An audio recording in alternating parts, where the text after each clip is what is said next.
Hi guys, this is Jana. Today I'm going to do Kumihimo. Okay, now the people that like this, they're big fans of them, and the people who don't like them hate it to death. So either you like it or you don't. I don't think there is sort of a way in the middle with this.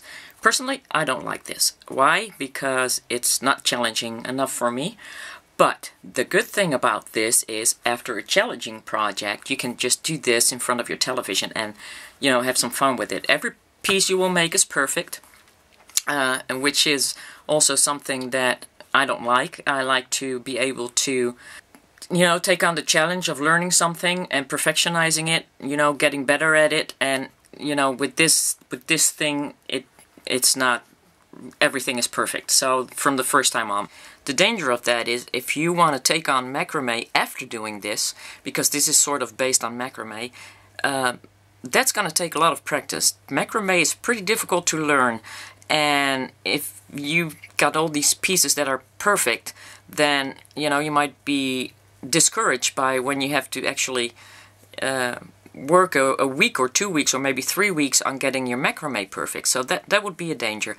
However, the good thing about these is you got 15 minutes, you can whip up one. It's very simple to do, and if you sell on tables, then I think this is a good table filler, because they only take 15 minutes to make. Here, for instance, I already did one, and I did a flat braid on a round disc. I really like this one. I think this one is pretty, and I needed a challenge, so I actually looked for something that was a challenge. Now, that was only a challenge for like 10 minutes, and then I figured that one out. So, you know, every piece, as I said, every piece you make is perfect. You can't go wrong with it. If you go wrong with it, it's, you know, I don't know. It's your fault. How's that? So, there's a lot of pros and cons for this. I will do a couple of Kumi tutorials for the beginners. But if you're ever serious about teaching yourself macrame later on, then I want you to know that it's not going to be this easy. Okay? You need weights. For the people that live in the Netherlands, I got these at the Blockers. These are tablecloth weights. You hang them on your tablecloth when it's windy. I actually took off one of these to put on here because you will need about 2 for these braids, which are silk braids, and they're 3 millimeters. And if I would do cotton, I would just use one, because that 2 of them would be too heavy. So they're perfect, and they already have their clip and everything, and you can get them off pretty easily, so that's cool. To do this, to start this up, start with adding between 32 and just add the braids that you can see that are already on the outside. So I got like a white and blue that can go into 32, and between these two 32s. And then I got pink and green on this side. Of course, you can use whatever colors you like. I'm just using a lot of colors now for tutorial purposes. I got yellow and like a little light violet kind of color, and I got red and orange, and I'm putting them right here. And then I'm going to just pull everything so that it's sort of in the middle and tight. And this braid is the simplest braid. You'll see it everywhere on YouTube. It is very simple. You go from 32, and if you want to do this perfectly the first time around, then just use one hand, okay? Don't go switching hands with left and right, because your right hand is stronger than your left hand if you're right-handed, and the other way around if you're left-handed. So just use one hand to pick up your braids. So you go from 32 down into the 15, 14, 15, and then you go from 16 to 31. Okay, so that's, you go right down next to the other braid, and you go left up next to the other braid. So that's all there is to it. You turn a quarter, and then you go right down again, and you go left up again. That's all there is to it. Another quarter, right down again, and you go left up again. And another quarter, right down again, and you go left up again. And you're gonna do this until you reach the end of your rope, I guess. And that's why I say it's so boring, because it's every time the same thing. And I got the silk pretty cheap. Got it from Poland.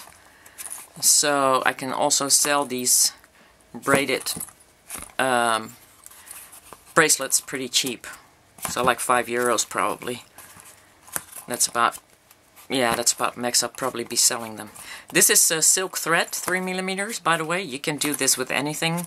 I have done this one with soutache thread. It's a flat braid on a round disc. I didn't get myself a flat disc for that. So, and the thing is, if, for instance, you now need to go to the toilet and you just did this, then you can put this up like that. So you know that your next stitch will be this one that you need to do. If by accident you ever put it down and you don't know where you're at, it's always the one that goes above and the one that goes underneath that you need to turn to, because towards the two that are underneath. So that's, then you put those over. So see that? Those two braids are underneath, those two braids are underneath, and you turn the disc to the right. So that would be some help, but the best thing is to do is just do this, you know? That's like where I was, and that's how I need to continue. As you can see, I'm doing this only with my right hand. I'm turning my disc with my left hand. I'm trying not to use my left hand, although it's very tempting to just do this, but I don't want the braids to be any less tight than the other braids that I'm doing with my right hand. So that's a good tip there, and I can promise you every piece you make will look absolutely perfectly braided. And as I said again, how boring is this? Well, to me it is very boring. And there are people, I put this on Facebook and I said, oh my god, people, this is so boring to me. And then of course you get the people that really love doing it. And I said, but it's the same, it's the same. Everything is the same. It's always right down and left up. And no matter if you use 2 braids or if you use 8 braids, it's the same. It's down and it's up. And somebody might argue that you might go sideways, but not if you turn the disc, then you just go up and down again.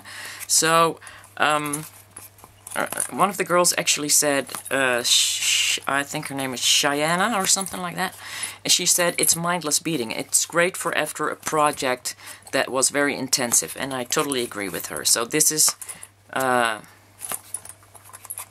yeah, this is good to do if you want to do something, but you don't want to take on a big project, because, you know, and you want to have something easy to do just for the feeling of having done something today, and but you're not ready for a big project because of whatever reason. So that would be good. I think I'm going to turn my husband on to this. He can do this while he's watching television. Every piece is going to be perfect anyway, so yeah, give it to your kid. And let your kid have fun with it. Because, you know, basically when you see the tutorials that are online, a lot of them are done by kids.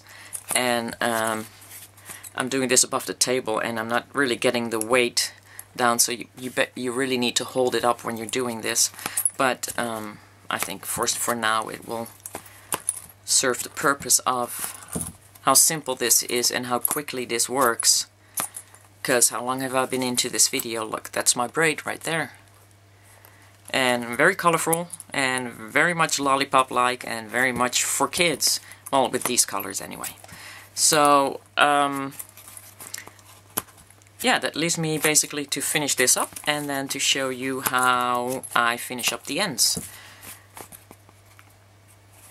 So, this takes the whole video. From beginning to start to do this takes about 15 to 20 minutes. The braids are 51 centimeters long. That's 20 inches. I calculated that because everybody's saying 20 inches, 20 inches. That would be 51 centimeters, and that should give you a bracelet. No, I don't know if that's true, but we'll see. These are braids that are 51 centimeters for our European or Dutch beaders that calculate in centimeters, and we'll see if it's enough.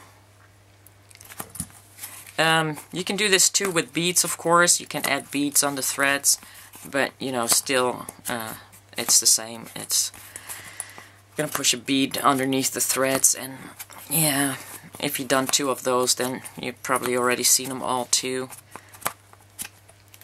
But yeah, if you want to do it with beads, I gotta hold that up a little bit.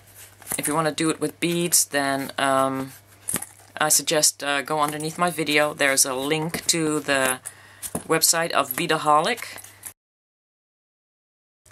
She will show you how to do the one with the beads, and that will save me a tutorial on how to do them with beads.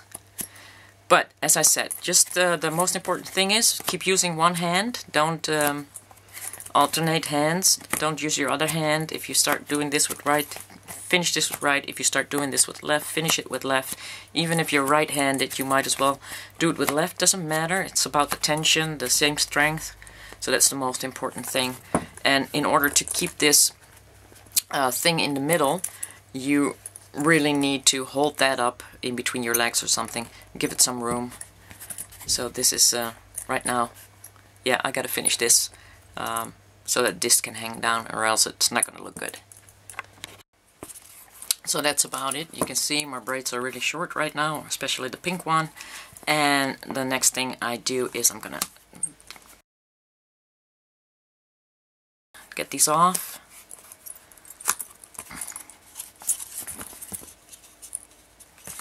Get it out. And now on this side I get some silver wire out. This is a very thick one. Actually, I'm kind of sorry about this one because it's a little bit too big. Or it's a little bit too wide, I would say. This is like 1 millimeter. Should have gone with 0.8, but okay. Can't win them all. And I am going to put that right in between the knots, trying to find the middle, like that. And then I'm going to take another part out.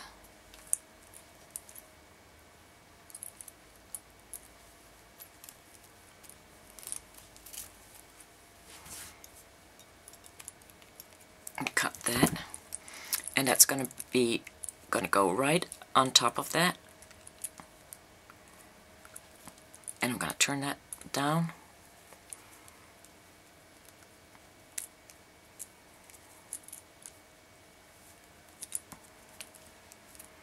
I'm going to wrap that around.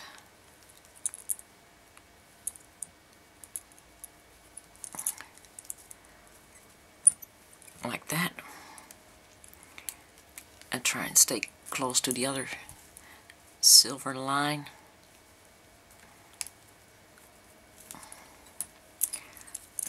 Pull down my threads. And this is a little bit difficult because this is already in here, but if you don't put this one in here first, then it's going to be really hard to get that through there if you put on this silver one first. So I'm now going to take this one and just kind of pull it together.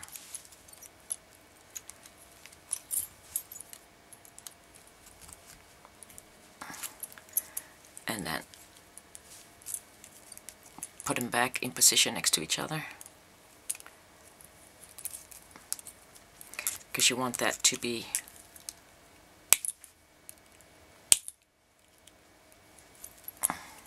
close together, as close together as possible.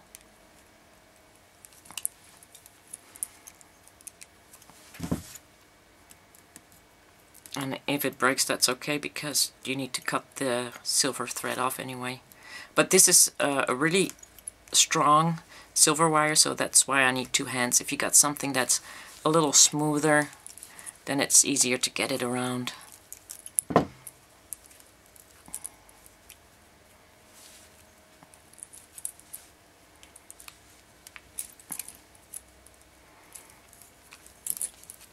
Okay, got that pretty much next to each other. Just gonna cut that off.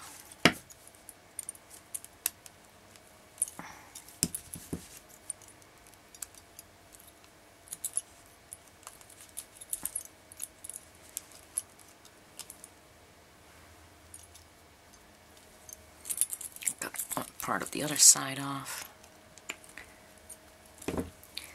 I'm just gonna smash that, keep pulling that down so the threads, the silver thread, close up together, and I'm just gonna smash this as much as possible into the threads.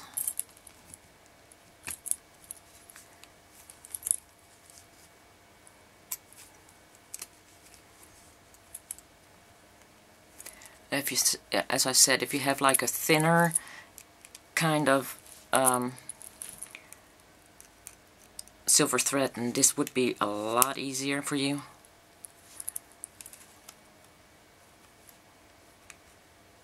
Because then basically you can just do it with your fingers.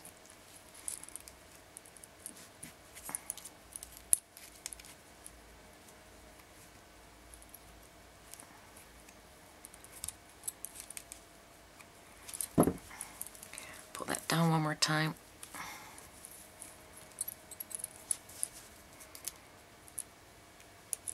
Get that down. I want it smashed together because I don't want it to stick out of my bead cap that I'm going to put on.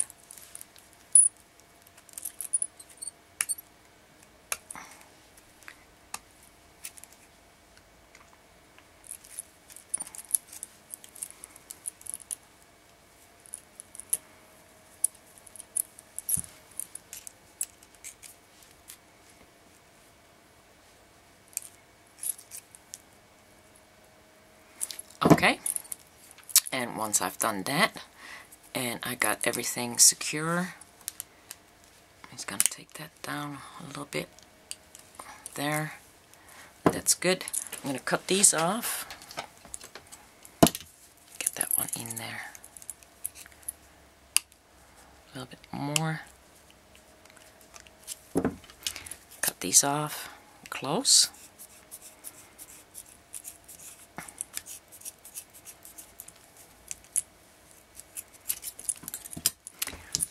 And I'm going to take a lighter and torch them so that they melt.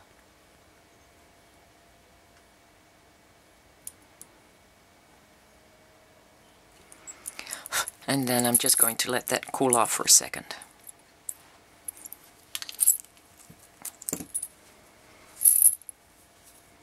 You can already do your other side while that cools off. Gotta unknot it.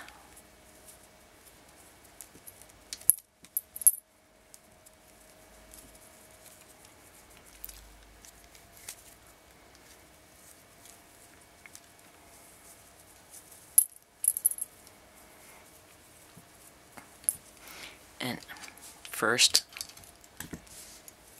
make sure you got the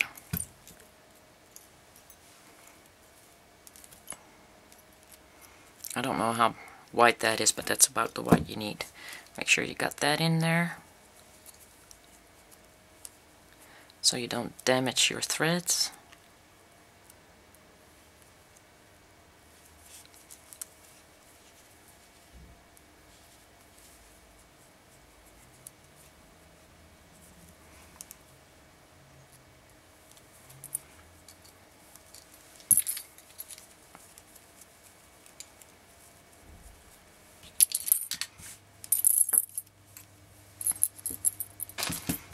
Twist that other piece around.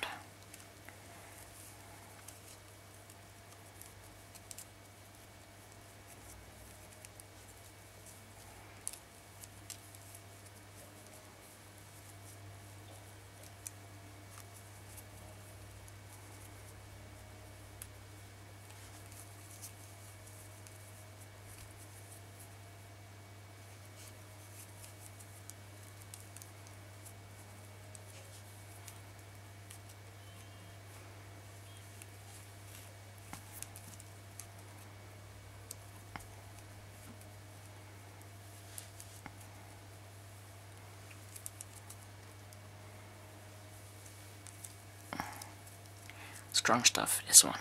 Oh my god. Okay, now this is dried up and it's cooled off, so I'm gonna take these two, put them together, and I'm gonna twist them in the middle. Try and keep that middle. And because this is so strong, I will have to use pliers.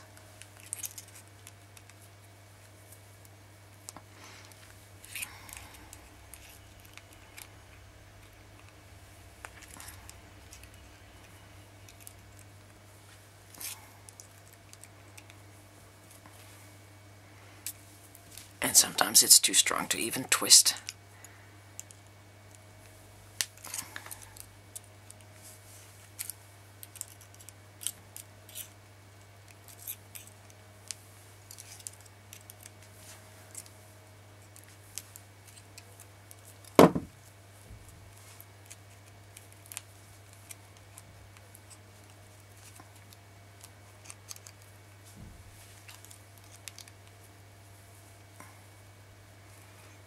Sometimes it will twist out of the middle. You gotta put it back.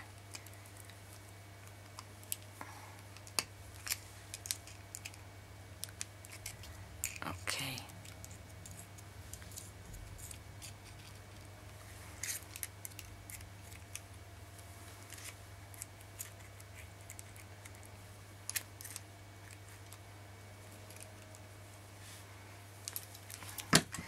Okay. And now I got these kind of bead ends, and I put those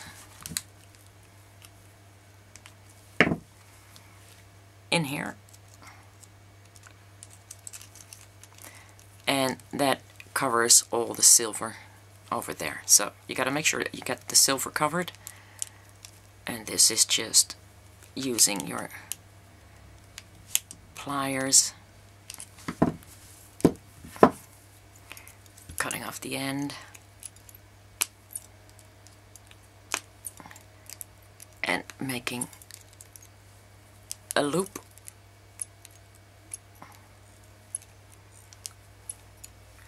So you can add your jump ring to there, and then that's basically it. And you do the same on the other side.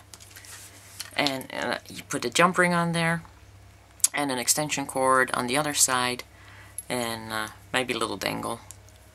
Whatever you like with these, I guess. So let me finish that up and show you how that looks. Okay, and here we have it. I fit it, but it's kind of small, even with the extension cord.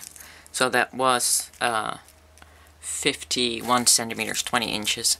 So I would think if you use this, then, you know, a little longer, 55 centimeters. Don't know how many inches that would be.